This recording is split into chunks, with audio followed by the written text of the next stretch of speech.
டேய் என்னடா இது? ஏதாவது பணத்தை கொடுத்து இந்த விஷயத்த ஆஃப் பண்ணலான்னு பார்த்தேன். இவ என்னடா இப்படி முறுக்கிக்கிட்டு போறா? உங்களுக்கு யாருமா பணத்தை கொடுக்க சொன்னது? ஆண்டி, இதெல்லாம் ரொம்ப தப்பு. நீங்க என்கிட்ட உண்மையை சொல்லி சரி பண்றேன்னு தானே சொன்னீங்க. இந்த மாதிரி ஆளுங்க எல்லாம் பணம் வாங்க மாட்டாங்க ஆண்டி. அப்படியே இருந்தாலும் பப்ளிக்கா இந்த மாதிரி யாராவது பணம் கொடுப்பாங்களா? நீங்க பண்ணது பெரிய அஃபென்ஸ். இதுக்கே உங்களை அரெஸ்ட் பண்ணலாம். என்னடா ரவி ஸ்ருதி இப்படி சொல்றா? ஆமாமா, இத முன்னாடியே என்கிட்ட சொல்லியிருந்தா நான் பணம் கொடுக்க விட்டுருக்க மாட்டேன்.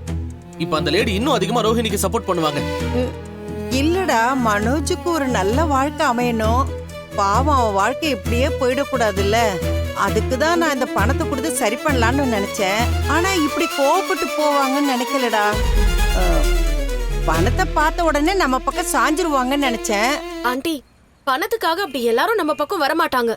இதனால இன்னும் உங்களுக்கு என்னென்ன பிரச்சனை வரப்போகுதுன்னு தெரியல.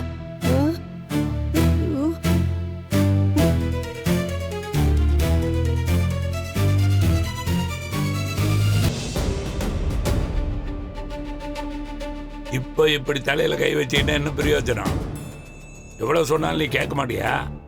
உன் மனசுல நீ என்னதான் நினைச்சிட்டு இருக்க? இந்த விஷயத்துல பொறுமையா இருங்க, அவசரப்பட்டு எதையும் செய்யாதீங்கன்னு சொல்லி எத்தனை தடவை படிச்சு சொல்லியிருக்க. நீ என்னடா அவங்கள பார்த்து பணம் கொடுக்க போயிருக்க? அதுக்கு பேர் பணம் கொடுக்கறது இல்லப்பா, லஞ்சம் கொடுக்கறது. அம்மாவெல்லாம் இந்தியன் தாத்தா கிட்ட தான் போட்டு கொடுக்கணும். டேய் ரவி, நீ எதுக்கடா இதெல்லாம் இங்க வந்து சொன்ன? நீங்க பண்ண வேலையை தானேமா சொன்னேன். அங்க என்ன பார்வை? நான் கேட்கறதுக்கு பதில் சொல்லு. கொஞ்சமாவது அறிவு இருந்தா இப்படி பண்ணுவியா?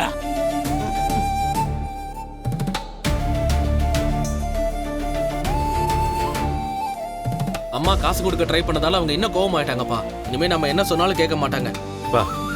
நானும் மீனாவும் வக்கீல் மேடம் பார்த்து இப்பதான்ப்பா பேசணும். அவங்க இந்த அசோசியேஷன் லேடி கிட்ட எங்களை பேசி எப்படியாவது இந்த பிரச்சனையை சரி பண்ணுங்கன்னு சொன்னாங்கப்பா. அவங்க இப்போ ரோஹிணிக்கு சப்போர்ட்டா இருந்தா இந்த டைவர்ஸ் கேஸ் முடிவுக்கே வராதுன்னு சொன்னாங்க மாமா. இப்போ அம்மா பண்ண வேலையில இப்போ அவங்க சொன்ன மாதிரி தானே ஆயிடுச்சு. அவங்க என்ன நினைச்சிருப்பாங்க? பார்லர் அம்மா சொன்னதெல்லாம் கரெக்டு தான், இவங்க பணம் கொடுத்து சரி கட்ட பார்க்குறாங்கன்னா அப்போ இவங்க மேலே தானே தப்பு இருக்குன்னு முடிவே பண்ணியிருப்பாங்கல்ல. இதுக்குத்தான் நான் சொன்ன பொறுமையாருன்னு. ஒரு தடவையாவது நான் சொன்னது கேட்கணும்னு உனக்கு தோணாதா?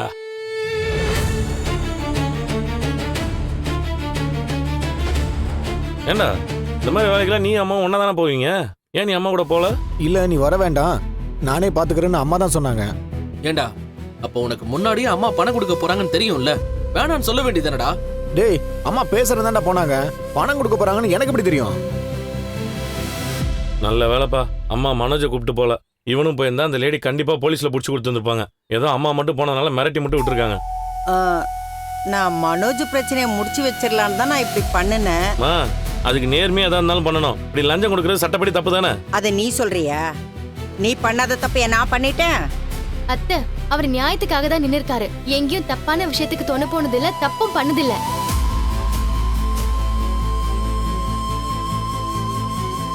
ஆரம்பத்திலிருந்து நீ பண்றதெல்லாம் பிரச்சனையில தான் முடியுது. நான் வேணா திரும்பவும் அந்த அம்மா கிட்ட பேசி. ஏமா உடைச்ச ஃபர்னிச்சர்லாம் பத்தாதா? திரும்ப நீங்க போய் பேசி அந்த அம்மாவை டென்ஷன் பண்ணீங்கன்னா அப்புறம் போலீஸ்ல புடிச்சு கொடுத்துருவாங்க. நீ ஒன்றும் பண்ண தேவையில்லை, பேசாம இருந்தாவே போதும். அந்த அசோசியேஷன் இருக்கிற அம்மா ரோகிணிக்கு கண்மூடித்தனமா சப்போர்ட் பண்ணிட்டு இருக்காங்க. அந்த அளவுக்கு பார்லர் நடிச்சு ஏமாத்தி வந்துருக்குதுப்பா. எப்படியாவது அவங்க கிட்ட ரோகிணி எப்படிப்பட்டவனு புரிய வைக்கணும்.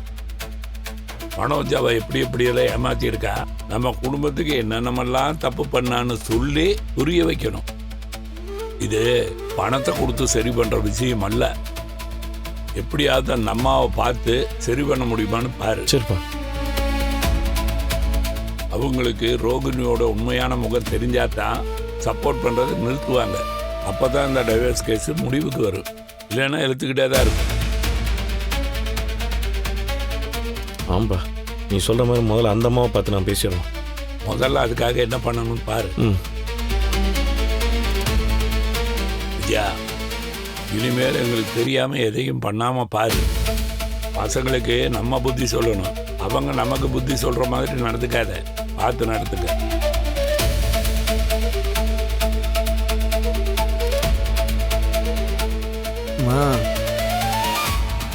என்னம்மா இது? இவங்க சொல்றத பார்த்தா இந்த கேஸ் இப்போதைக்கு முடியாது போல இருக்கு. எனக்கு எப்பமா கல்யாணம் நடக்கும்? கவலைப்படாதடா. கூடிய சீக்கிரத்துல ஒரு நல்ல பொண்ணா பார்த்து உனக்கு கல்யாணம் பண்ணி வைப்பேன். ஒரு அம்மாவா நான் உனக்கு செய்ய வேண்டிய கடமை செஞ்சு வச்சுட்டு தான்டா போவேன்.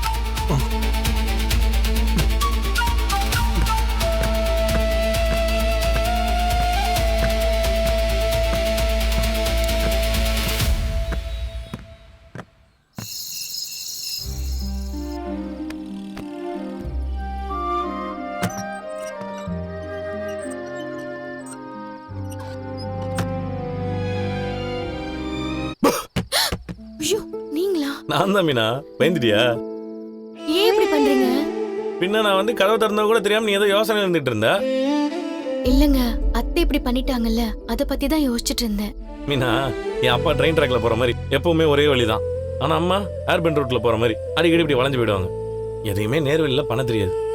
இப்ப அத்தை இருந்த பிரச்சனையை இன்னும் பெருசாக்கிட்டாங்கல்ல. அந்த அசோசியேஷன் தலைவியோட மனசை மாத்தணும். இல்லனா அத்தை இன்னும் ஏடாகூடமா ஏதாவது பண்ணிடுவாங்க. பண்ணா பார்லர்மா பக்கம் பாயிண்ட் ஸ்ட்ராங் ஆயிடும். அப்புறம் இந்த மனோஜ் பயலுக்கு டைவர்ஸ் சீக்கிரம் கிடைக்காது. ரோஹிணி இத வச்சு அத்தை பக்கம் எல்லாத்தையும் திருப்பி விட்டுருவா. அதுக்கு முன்னாடி நம்ம ஏதாவது பண்ணணுங்க. அந்த அசோசியேஷன் தலைவியோட புருஷன் ஒரு பேங்க்ல ஒர்க் பண்றாரு, விசாரிச்சேன். நம்ம வேணா அவர்கிட்ட போய் பேசுவோமா? எதுக்குங்க? மீனா, நம்ம விஷயத்த அவர்கிட்ட எடுத்து சொல்லி அவர் பொண்டாட்டிகிட்ட பேச சொல்லுவோம். அவர் சொன்னா அவங்க கேட்பாங்களா? புருஷன் பேச்சு எந்த பொண்டாட்டி தான் கேக்குறாங்க? என்னது? இல்ல இல்ல, நீ அப்படி இல்ல. ஆனா சில பேர் அப்படித்தானே இருக்காங்க. நம்ம வேணா அவர்கிட்ட போய் பேசுவோமா? வேண்டாங்க. அப்புறம் நாம அவங்க புருஷனை பார்த்து பேசினதுக்கு அவங்க இன்னும் கோவப்பட போறாங்க. அப்படிங்க? சரி, வேற என்ன பண்றது? நம்மளே போய் நேரா அவங்கள பார்த்து பேசுவோங்க. அடப்போ மீனா, அந்த பார்லர் அம்மா அவங்க மண்டையை நல்லா கழுவி வச்சிருக்குது. நம்ம போனாலும் மனோஜ் குடும்பம் தான். நீங்க நான் ஏன் நீங்க சொல்றதெல்லாம் நம்பணும்? கிளம்புன்னு சொல்லிட்டாங்கன்னா? நீங்க சொல்றதும் சரிதான். நம்ம சொல்றத அவங்க நம்புவாங்களான்னு தெரியலையே. அதான் நானும் சொல்றேன். நம்ம உங்க அண்ணனை கூட்டு போலாம். மனோஜியா? எதுக்கு? ரோஹிணி இல்லாத பொல்லாத பொய்யெல்லாம் சொல்லி வச்சிருப்பா. அவளால பாதிக்கப்பட்டது உங்க அண்ணன் தான். அவர் வந்து ரோஹிணி அவரை ஏமாத்தின விஷயத்த சொன்னா அவங்களுக்கு புரியும். அப்ப யோசிப்பாங்கல்ல. கரெக்ட் தான். ஏமாந்தவன் வந்தானே, அவன் முட்டாளான கதையை அவன் சொன்னாதான் கரெக்டா இருக்கும். ஆனா அவன் அங்க வந்து பேசுறேன் ஏதாவது சொதப்பிட்டான்னா? அவர் நடந்த விஷயத்த சொன்னாலே போதுங்க. என்ன பேசணும்னு நீங்க அவருக்கு சொல்லி கொடுங்க. அவனுக்கு சொல்லி கொடுக்கறதுக்குள்ள என் தொண்டை தண்ணியெல்லாம் வத்தி போயிடுமே. சரி, முயற்சி பண்றேன். அவர்கிட்ட பேசி பார்க்கலாம். ஆஹா, வீட்ல வச்சு இத பேச வேண்டாம். அத்தைக்கு தெரிஞ்சதுன்னா நம்ம ஏதோ அவர் பிரச்சனையில மாட்டி விட கூட்டிட்டு போற மாதிரியே பேசுவாங்க. ஆஹா, மீனா, திரும்பவும் என் அம்மாவை கரெக்டா புரிஞ்சு வச்சிருக்க மீனா. நீ இங்க வச்சு பேசணும்னா அம்மா அதை களைச்சு விட்டுருவாங்க. நம்ம உனக்கு உதவி பண்றது அவங்களுக்கு பிடிக்காது. நம்ம நாளைக்கு காலைல நேரா அவன் கடைக்கு போய் அங்கேயே அவன்கிட்ட பேசி அப்படியே பார்சல் பண்ணி தூக்கிட்டு போயிடலாம். சரிங்க.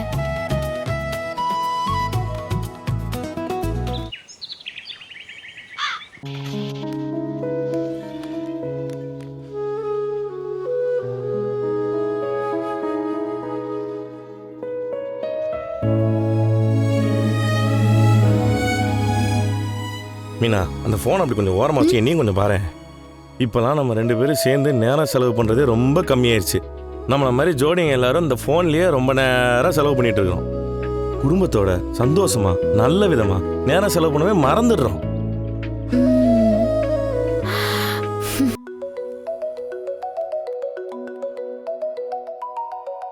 பாஸ், உங்க தம்பியும் தம்பி ஒய்ஃபும் ஷோரூம்க்கு வராங்க. ஏதாவது வாங்க வந்திருப்பாங்க. பாஸ், அவங்க வர போறாங்கன்னா ஆல்ரெடி உங்ககிட்ட இன்ஃபார்ம் பண்ணிட்டாங்களா? அந்த அளவுக்குலாம் உனக்கு மேனஸ் தெரியாது. ஓ, வாங்க வாங்க. என்னடா 2 பேரும் ஷோரூமுக்கு வந்திருக்கீங்க, என்ன விஷயம்? நம்ம வீட்டுக்கு பொருள் வேணும்னா அம்மா சொல்லியிருப்பாங்களே. ஓ, பொண்டாட்டி வீட்டுக்கு வாங்க வந்திருக்கியா? டிஸ்கவுண்ட்லாம் கிடையாதுப்பா, எல்லாம் ஒரே ரேட் தான். ஓ, எல்லாம் ஒரே ரேட்டா? அப்போ அந்த மிக்சியோட விலைக்கு டிவியை கொடுக்குறியா?